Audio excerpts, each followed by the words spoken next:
विद्यासीन विद्वान शिक्षकगण और इस सेमिनार में पधारे अभिभावकगण और प्रिय विद्यार्थियों,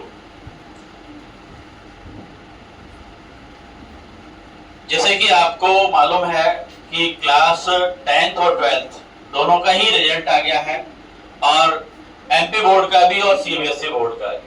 तो आप सभी को, पास होने वाले स्टूडेंट को बहुत बहुत शुभकामनाएं, बहुत बहुत बधाइयां। ये बड़ी खुशी की बात है, ज्यादातर स्टूडेंट ने फर्स्ट डिवीजन से ही अपनी सफलता अर्जित की है और अब उनके सामने एक क्वेश्चन मार्क बना हुआ है कि अभी तक खुशी मना रहे थे, अब थोड़ी सी चिंता भी होने लगी होगी कि अब हम क्या करें, है ना। एक बड़ा सा क्वेश्चन मार्क आपके सामने खड़ा हो गया होगा कि अब हम क्या करें, और यदि नहीं हुआ है तो हो जाना चाहिए, है ना, क्योंकि बड़ा सोच समझ करके हमें कदम आगे बढ़ाना है। कैरियर का सवाल है, पूरी जिंदगी का सवाल है कि हमें करना क्या चाहिए। तो किसी भी रास्ते पर चलने से पहले उस रास्ते की हमें देखिए पूरा जानकारी ले लेना चाहिए, मार्गदर्शन ले लेना चाहिए कि हमें करना क्या है और किस तरीके से हम कर सकते हैं। इन सारी बातों का मुझे लगता है ये आपके सामने जो बातें हैं इनका समाधान ढूंढने के लिए आप इस सेमिनार में आए हुए हैं। तो मेरी पूरी जिम्मेदारी बनती है कि मैं आपको सही रास्ता दिखाऊं, सही आपके मंजिल तक पहुंचाऊं कि आपका रास्ता ये है और आपकी मंजिल ये है। इस तरीके से आप इस रास्ते पर तय करके अपनी मंजिल तक पहुंच सकते हैं। तो अब सबसे पहले ये है कि जो स्टूडेंट्स है ना, जिन्होंने 12th पास कर लिया है, अब यानी कि उनके सामने एक कॉलेज की लाइफ है जहां जाकर के वो बिंदास तरीके से एंजॉय करना चाहते हैं और एक 3 साल का वो टाइम ड्यूरेशन है कि जहां पर वो अपने कैरियर को सही दिशा दे सकते हैं। तो दोनों ही बातें आपके सामने हैं, इनमें से किस बात को आप चुनना चाह रहे हैं ये आपके ऊपर है कि 3 साल का कॉलेज का एंजॉय या 3 साल की आपकी जबरदस्त मेहनत सही मार्गदर्शन में और प्रशासनिक अधिकारी या सरकारी नौकरी आपके हाथ में, ये आपको तय करना है। तो सबसे पहले ये है कि ऐसे स्टूडेंट जो सरकारी नौकरी चाहते हैं, गवर्नमेंट सेक्टर में अपना करियर बनाना चाहते हैं,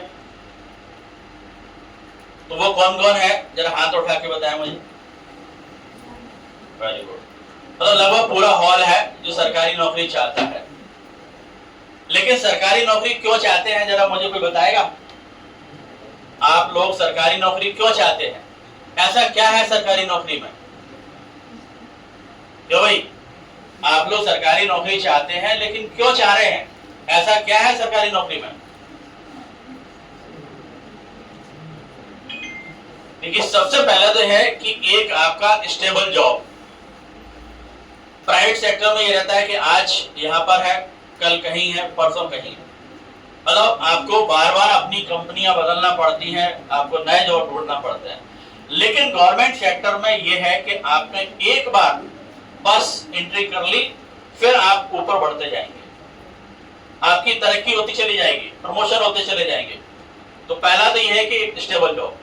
फिर सबसे बड़ी बात है आपकी एक फिक्स इनकम जो सरकार के द्वारा दी जाती है, और कुछ लोगों में एक्स्ट्रा एफर्ट्स लगाने की एक्स्ट्रा इनकम, है ना, ये संभावना सरकारी नौकरी में हो जाती है।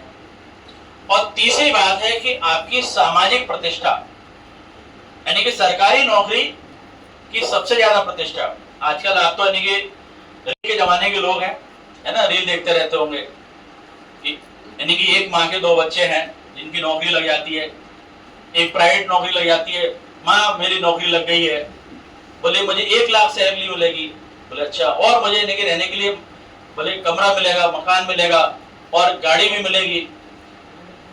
लेकिन ये तो बता कि नौकरी सरकारी है कि नहीं है? बोले नहीं, सरकारी नहीं है, तू जा। फिर दूसरा आने के बच्चा आता है एकदम से, वो कहता है कि माँ मेरी नौकरी लग गई है, बोले कितनी सैलरी मिलेगी? बोले कि 15,000 रुपए। नौकरी सरकारी है कि नहीं? बोले हाँ सरकारी नौकरी है। बस बेटा सही है। तो कहने का मतलब ये कि उनको ये विश्वास है क्या कि कम भी चलेगा लेकिन वो दिनों दिन आगे बढ़ेगा। पहले जो सरकारी नौकरी टीचरों की हम बात करें कि टीचर्स को सैलरी 3500 रुपए मिलती थी और आज उन्हीं टीचर्स को 90,000 रुपए सैलरी मिल रही है। और प्राइवेट टीचर को जो उस समय 3500 रुपए मिलते होंगे, आज उनको ज्यादा से ज्यादा 15,000 रुपए मिल रहे होंगे। समझ रहे ना कि दोनों टीचर की मैं बात कर रहा हूं। प्राइवेट टीचर जो आपका उस समय 3500 रुपए लेता था, वो आज 1500 रुपए ले रहा होगा। और आपका जो गवर्नमेंट टीचर 3500 रुपए ले रहा था, आज वो कम से कम 90,000 रुपए ले रहा है।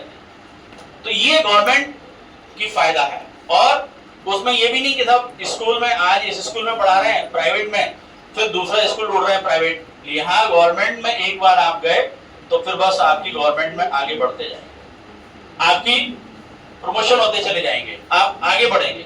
तो कहने का मतलब ये कि गवर्नमेंट जॉब में ये है कि आपका सबसे पहले स्टेबल जॉब है, आपका पैसा है, प्रतिष्ठा है, सब कुछ है। और सरकारी नौकरी मिलते ही एक चीज और हो जाती है जो आप नहीं चाहते हैं। हमारे क्षेत्र में तो और ज्यादा हो जाती है, क्या? शादी। शादी के साथ में बहुत बड़ा दहेज, है ना, जो आप चाहते नहीं थे। क्यों? क्योंकि सरकारी नौकरी की स्थिति ये है कि एक अनार 100 बीमार कहा जाता था ना, अब एक अनार 1000 बीमार। मतलब एक व्यक्ति को नौकरी मिल रही है तो उसकी तो अपने आप ही डिमांड हो गई। हर कोई शादी करना चाहता अपनी बेटी की उसी के साथ में। बोले आप बताओ तो कितना दहेज चाहिए, मैं दे दूंगा। तो ये आपने दहेज के लिए शादी मतलब तैयारी की थी क्या? आपने तो सरकारी नौकरी के लिए की थी, लेकिन ये इनडायरेक्ट वे में फायदे कुछ हो जाते हैं आपके। तो कहने का मतलब, लेकिन अच्छी बात नहीं है। मैं इसको कोई प्रोत्साहित नहीं कर रहा हूँ, मैं इसको क्रिटिसाइज कर रहा हूँ। और आपको यदि सरकारी नौकरी मिल जाती है तो आप बिना दहेज की शादी करें, अपने माँ बाप को भी तैयार करें इस बात के लिए, क्या आप हीरो बन जाओगे। बोले कि देखो ये डिप्टी कलेक्टर लड़का है और इसने बिना दहेज की शादी की, तो आप इनकी अखबारों की सुर्खियां बन जाओगे, पेपर में छपेगा आपका। तो एक व्यक्ति जो बेरोजगार है वो कहता मैं दहेज नहीं लूंगा, अरे तुम्हें तो वैसे नहीं मिलने वाला। नहीं, एक व्यक्ति जो बेरोजगार है वो कहता मैं दहेज नहीं लूंगा, अरे उसको तो वैसे नहीं मिलने वाला था। लेकिन आप डिप्टी कलेक्टर बन करके यदि आप दहेज नहीं लेते हैं तो बहुत बड़ी बात है। तो ये आप समाज सुधार का काम जो है ना, वो यही से कर सकते हैं। और सबसे बड़ी बात है कि आपको गवर्नमेंट सर्विस में पब्लिक की सेवा करने का बहुत बड़ा मौका मिलता है। आप सरकारी नौकरी में पहुंच करके जनता की जितनी चाहे जी तोड़ मेहनत करके आप उनकी सेवा कर सकते हैं। आप पुलिस में बन जाए तो लोगों को सही तरीके से पुलिसिंग करके बढ़िया समाज की सुरक्षा करें और इनके लोगों को पूरी तरह से न्याय दिलाने का काम करें। यदि आप शिक्षा विभाग में पहुंच जाए तो अच्छे तरीके से टीचिंग करके आप इनके बच्चों को कुछ भी बना सकते हैं। तो ये आपके पास में सरकारी नौकरी में अवसर होते हैं बहुत सारे। आप ईमानदारी से काम करके कितना भी नाम कमा सकते हैं। और यदि आप बेईमान हो जाते हैं तो बड़ा बड़ा काम कर जाते हैं, तो वो नहीं करना आपको, है ना। कि आप देखा कि उनके घर में इतना नोट पकड़ा गया, वो वाले आपको अधिकारी नहीं बनना है, आपको ईमानदार अधिकारी बनना है, समाज की सेवा की। या 3 साल आपको कैरियर बनाने के लिए लगाना है। और यदि 3 साल ये आपने कैरियर बनाने के लिए लगा दिए तो आपका जो दोस्त है अभी कॉलेज में एंजॉय कर रहा था ना, वही बाद में आपका इंट्रोडक्शन देगा, वो मेरा फ्रेंड वहाँ डिप्टी कलेक्टर है, मेरा दोस्त वो इनकी वहाँ पर डीएसपी है, मेरा वो फ्रेंड आईएएस है, मेरा आईपीएस है। और खुद क्या है, क्योंकि वो कॉलेज में क्या कर रहे थे, नई कहानियां लिख रहे थे। वो जवानी ही क्या है जिसकी कोई कहानी नहीं, उसमें लगे हुए थे वो। फिर देखा कि उनकी बहुत सारी कहानियां हो गई स्ट्रगल की, है ना।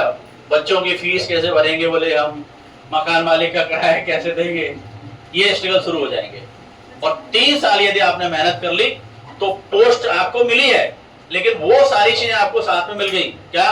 बढ़िया शानदार बंगला, गाड़ी, नौकर चाकर, और जो आप नहीं चाह रहे थे वो भी लोग देने में लगे हैं। क्या?